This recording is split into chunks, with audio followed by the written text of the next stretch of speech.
দিন হাসরের ময়দানে এই দামি উম্মতের যে কত বড় যে মর্যাদা হবে, অথচ আমরা অবহেলা কইরা আমাদের সময়গুলি শেষ করে দিতেছি। এই জন্যই বলি যে বাবা 5 ওয়াক্ত নামাজ পড়বেন, 5 ওয়াক্ত নামাজ পড়বেন। আল্লাহ রাব্বুল আলামিন হাসরের ময়দানে সর্বপ্রথম নামাজের বিচারটা করবে। যার নামাজের মুকামটা ঠিক থাকবো, হাসরের ময়দানে উনি সহজে পার পাইয়া যাবেন। আর নামাজের মধ্যে যে দর খাইয়া যাইব গা, সেই হিসাব দিয়েও দিশা পাইত না। এই জন্যই বাবা নামাজ পড়বেন। আল্লাহর হাবিব মেরাজে গেছেন, আমরা তো দেখা গেছে দোতলার কোণে 3 তলায় উঠলে নিচতলার খবর রাখি না, কথা ঠিক কিনা? দোতলার কোণে 3 তলায় উঠলে নিচতলার খবর থাকে না। আর আল্লাহর হাবিব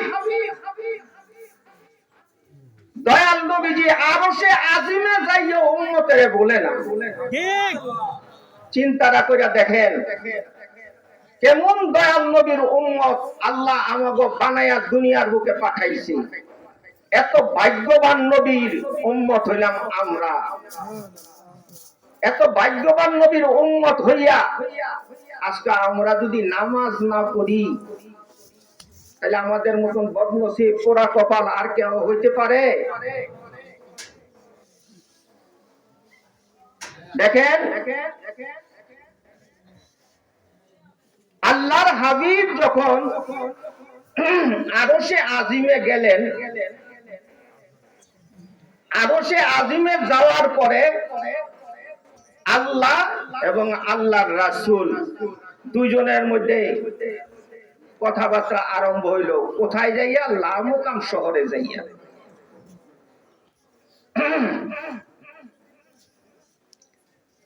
এই লামুকাম শহরে যাইয়া 27 বছর আল্লাহ এবং আল্লাহর হাবিব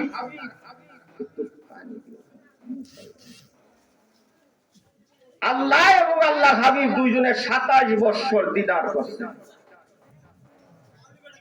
এই 27 বছর দিদারের মধ্যে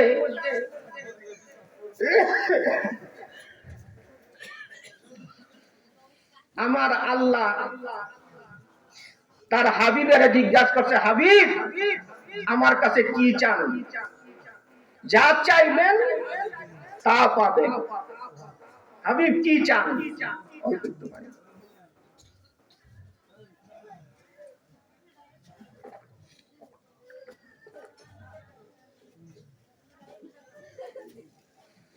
আমার দয়াল নবীজি বলে, রব্বুল আলামিন আমার উম্মতের গুনাহগুলি মাফ করে দেন।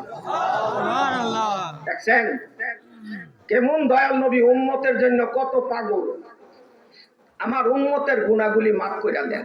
সুবহানাল্লাহ। আমার আল্লাহ ডাক দিয়া কয়, হাবিব আপনার 70,000 উম্মতের গুনাহ আমি আল্লাহ মাফ করে দিলাম। সুবহানাল্লাহ। এখন আল্লাহ বলে কি চান? আমার দয়াল নবী বলে, রব্বুল আলামিন আমার উম্মতের গুনাহগুলি মাফ করে দেন। সুবহানাল্লাহ। আমার আল্লাহ কয়, আমি আরো 70,000 উম্মতের গুনাহ মাফ করে দিলাম। কিতাবে বর্ণনা করে এইভাবে আল্লাহ রাব্বুল আলামিন জিজ্ঞাসা করছেন, আর আমার দয়াল নবী বলছেন আমার উম্মতের গুনাহগুলি মাফ করে দেন। এইভাবে 700 বার আমার আল্লাহ জিজ্ঞাসা করছে, আর আমার দয়াল নবী বলছে আমার উম্মতের গুনাহগুলি মাফ করে দেন। এইভাবে 700 বার বলা হয়েছে। এখন চিন্তাটা করে দেখেন 70,000 যদি 700 দিয়া পূরণ দেয়, এখন কয় কোটি হয়েছে? এত কোটি উম্মতের গুনাহ মাফ করায়া আল্লাহর হাবিব মেরাজের থেকে আসতে হয়েছে। যখন আসতেছে তখন মুখটা মলিন মলিন দেখা যায়। আমার আল্লাহ ডাক দিয়া কয়, হাবিব 1,00,000 বা মতান্তরে 2,24,000 পয়গম্বর দুনিয়ার বুকে পাঠাইছি, আমি এইভাবে সরাসরি কাউকে আমার আরশে আজিমে আইনা মেরাজ করাই নাই। একমাত্র আপনি আমার সাথে আইসা মেরাজ করলেন, কিন্তু যাইবার সময় আপনার মুখটা মলিন মলিন দেখা যায়, আমার তো সহ্য হয় না। আপনি মুখটা কেন বেজার করে রাখছেন? আমার দয়াল নবী কয়, রব্বুল আলামিন, আমি আপনার বন্ধু, আপনি আমারে আনছেন আরশে আজিমে 27 বছর দিদার কইরা গেলাম, কিন্তু আমার উম্মতেরা কি আপনার সাথে দিদার করতে পারবো? আমার উম্মতেরা কি আপনার সাথে মেরাজ করতে পারবো? আমার আল্লাহ ডাক দিয়া কয়, হাবিব, আপনি যে উম্মতের মায়া করেন, আমি আল্লাহও আপনার উম্মতের মায়া করি। এই লইয়া যান, এই নামাজ দিয়া দিলাম 50 ওয়াক্ত, 50 ওয়াক্ত নামাজ দিয়া দিল। আসসালাতু মেরাজুল মুমিনিন, নামাজ পড়তে গেলে আল্লাহর সাথে মেরাজ করা। আসসালাতু মিফতাহুল জান্নাহ, বেহেশতে যাইতে হলে নামাজ এই চাবিটা লাগবে। এখন নবীজি নামাজ পাইয়া খুশি মনে এখন বিদায় নিয়া চলে আসতেছে। যখন 6 আসমানের উপরে যখন আসছে, এখন মুসা আলাইহিস সালামের সাথে সাক্ষাৎ হইছে। মুসা আলাইহিস সালাম বলে, ইয়া রাসূলুল্লাহ, মেরাজের থেকে আসলেন, কি নিয়ে আসলেন? আমার উম্মতের জন্য নামাজ দিয়া দিছে আমার আল্লাহ। কয় ওয়াক্ত নামাজ দিছে? 50 ওয়াক্ত। ইয়া রাসূলুল্লাহ, আপনার উম্মতেরা 50 ওয়াক্ত নামাজ পড়তো না, আপনি ফিরা যান, নামাজ কমায় আনেন। আল্লাহর কাছে গেছে, আল্লাহ 10 ওয়াক্ত কমায় 40 ওয়াক্ত বানাই দিছে। 40 ওয়াক্ত নিয়ে আসছে। এরপরও মুসা আলাইহিস সালামের সাথে সাক্ষাৎ হইল, 40 ওয়াক্ত নামাজও পড়তো না, আপনি আরো কমায় আনেন। আবার গেছে, আরো 10 ওয়াক্ত কমায় দিছে। মানে কত হয়েছে? 30 ওয়াক্ত হয়েছে। এরকম কইরা 5 বার 6 বার পর্যন্ত পাঠাইছে। লাস্টে 5 ওয়াক্ত নামাজ আমার আল্লাহ 5 ওয়াক্ত নামাজ কইরা দিল। 5 ওয়াক্ত নামাজ কইরা দেওয়ার পরে আমার আল্লাহ বলল, হাবিব, আপনার উম্মতেরা যদি 5 ওয়াক্ত নামাজ পড়ে, আমি আল্লাহ 50 ওয়াক্তের সওয়াব আমি দিয়া দেব। সুবহানাল্লাহ।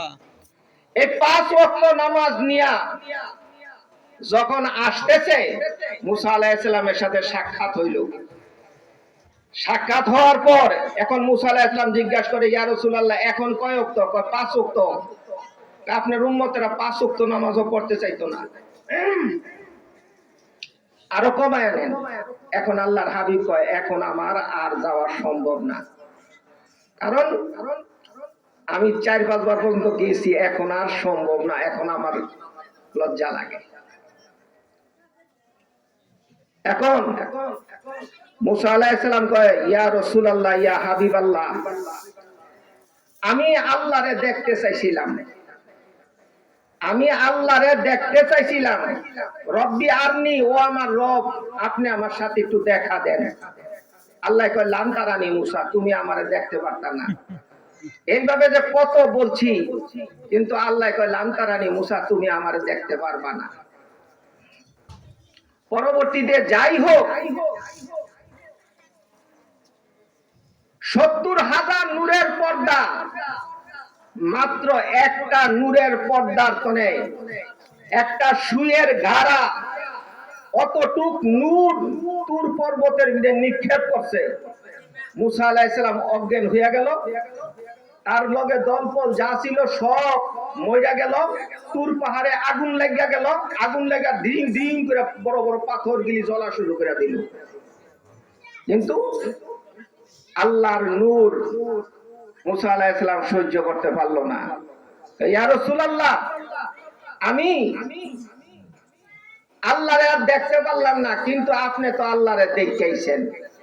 আমি আপনারে এই এক একবার পাঠাই আর আপনার দিকে আমি তাকায়া থাকি। আপনি যখন যান আপনারে দেখা দেখে আমি আল্লাহ দেখার স্বাদরা মিটাইছি। তাইলে আমার নবী হইল নূর। যদি কেউ বলে আমার নবী মাটি, তার ঈমান থাকবে না, ঠিক। আর ঈমান থাকবে না। 7 আসমান পার হয়ে গেলে উপরের আসমান সিদরাতুল মুনতাহা, 7 আসমান পার হয়ে গেলে সিদরাতুল মুনতাহা। এই সিদরাতুল মুনতাহা কোণে যখন আল্লাহর আরশে আজিমে যাইব, 70,000 নূরের পর্দা, এক এক নূরের পর্দার কোণে এক একটা নূরের পর্দা, যেটা কিতাবে বর্ণনা করে যে 70,000 বছরের রাস্তা। সুবহানাল্লাহ। আবার কোন কোন বর্ণনায় আছে 500 বছরের রাস্তা। এই যে 70,000 নূরের পর্দা, আল্লাহ পাকের নূরের তাজাল্লি এইখানে চলছে, জালওয়া নূরের তাজাল্লি চলছে। এই 70,000 নূরের পর্দা পার হইয়া আল্লাহর আরশে আজিমে আমার দয়াল নবী চলে গেল। আমার নবীর একটা পশম পড়ছে, একটা পশমও পরে নাই, একটা পশম পরে নাই। তাইলে বোঝা গেল আমার নবী নূর। আল্লাহ যখন আরশে আজিমে নিয়ে যখন আমার নবীরে বসায়, তখন নবীর সূরত ছিল, আমার নবীর 3টা সূরত। ওরে মিমের পর্দা উঠাইয়া আসল রূপ ধারণ করিয়া আর সে গিয়া বসলেন তিনি মুহাম্মদ ইয়া রাসূলুল্লাহ। আল্লাহুম্মা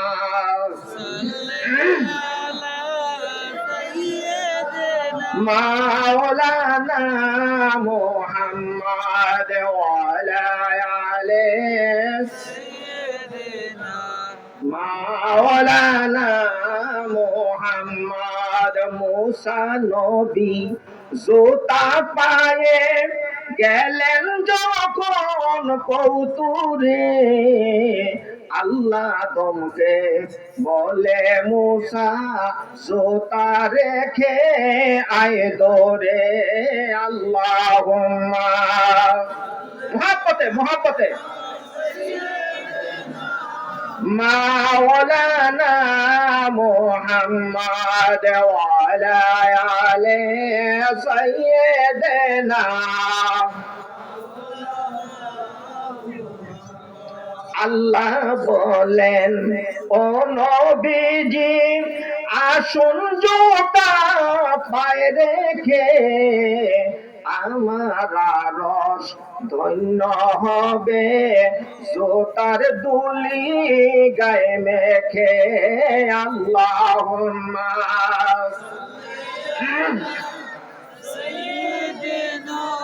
মাওলানা মুহাম্মদ ওয়ালা আলে সাইয়্যিদিনা।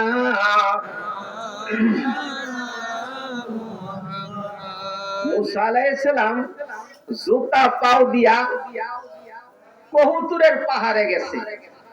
আমার আল্লাহ ডাক দিয়ে বলে, হে মুসা, এইটা হলো পবিত্র পাহাড়, এই পবিত্র পাহাড়ের মধ্যে জুতা একদম নিচে রাখিয়া তারপরে উপরে ওঠো। মুসা আলাইহিস সালাম তাড়াতাড়ি যাইয়া জুতা নিচে রাখিয়া তারপরে কহুতুরের পাহাড়ে উঠছে। আর আমার নবী যখন মেরাজে গেছে, দুনিয়ার জুতা মুবারক পাও মুবারকের মধ্যে দিয়া আল্লাহর আরশে আজিমে গেছে। সুবহানাল্লাহ। এখন আরশে আজিমে উঠবো, এই টাইমের মধ্যে নিসমিকা তাকায়া দেখে দুনিয়ার জুতা পায়ের মধ্যে। মাত্র জুতার দিকে একটু তাকাইছে, আল্লাহ কয় হাবিব জুতার দিকে তাকায়েন না, আপনার পায়ের জুতার ধুলির জন্য আমার আরশে আজিম ইন্তজার করতেছে। সুবহানাল্লাহ। আমার নবীর পায়ের ধুলা না, নবীর পায়ের জুতা মুবারকের ধুলার জন্য আরশে আজিম ইন্তজার করতেছে। তাইলে ইয়া রাসূলুল্লাহ, ইয়া আদম দস্তগি, জিন্দাবাদ জিন্দাবাদ।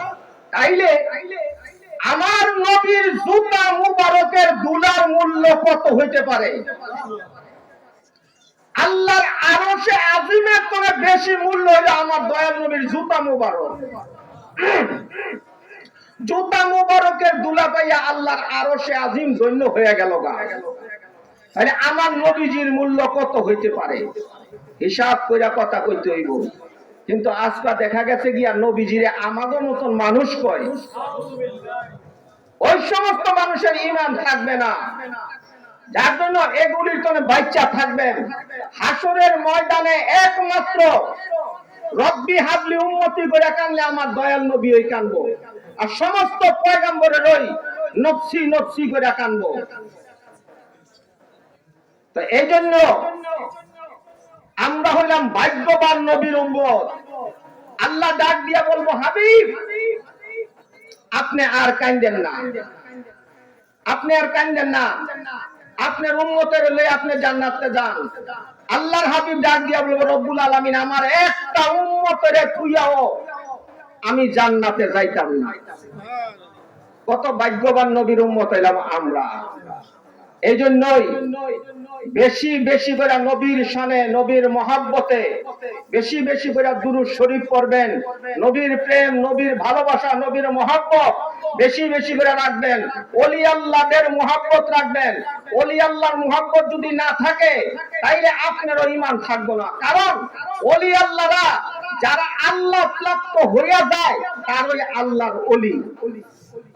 এরা হইল নায়েবে রাসূল, আমার দয়াল নবীর উত্তর ওয়ারিস তারা।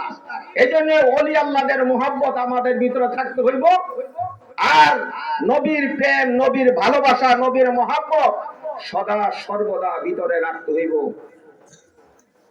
যদি নবীর মুহাব্বত না থাকে, আপনি যত কিছুই নামাজ পড়েন, রোজা করেন, হজ করেন, যাকাত করেন, যত কিছু করেন, যদি আপনি কোন নবী আমাদের মতন মানুষ, আপনার সব বরবাদ হয়ে যাবে। এই জন্যই নবীর প্রেম, নবীর ভালোবাসা, নবীর মহাব্বত সদা সর্বদা ভিতরে রাখবেন, আর নবীর শানে বেশি বেশি করে দুরূদ শরীফ পড়বেন। আসুন এখন আমরা দাঁড়ায় কিয়াম করি। ইয়া নবী সালামু আলাইকা, ইয়া রাসূল সালামু আলাইকা, ইয়া হাবিব সালামু আলাইকা, সালামুল্লাহ আলাইকা, রসুকা কাবা মদিনা, বরসুকা কাবা মদিনা, কাবা কাবা মদিনা, জন্নাতুল মাওয়া মদিনা, ইয়া নবী সালামু আলাইকা, ইয়া রাসূল সালামু আলাইকা, ইয়া হাবিব সালামু আলাইকা, সালামুল্লাহ আলাইকা। নবীজির পিতা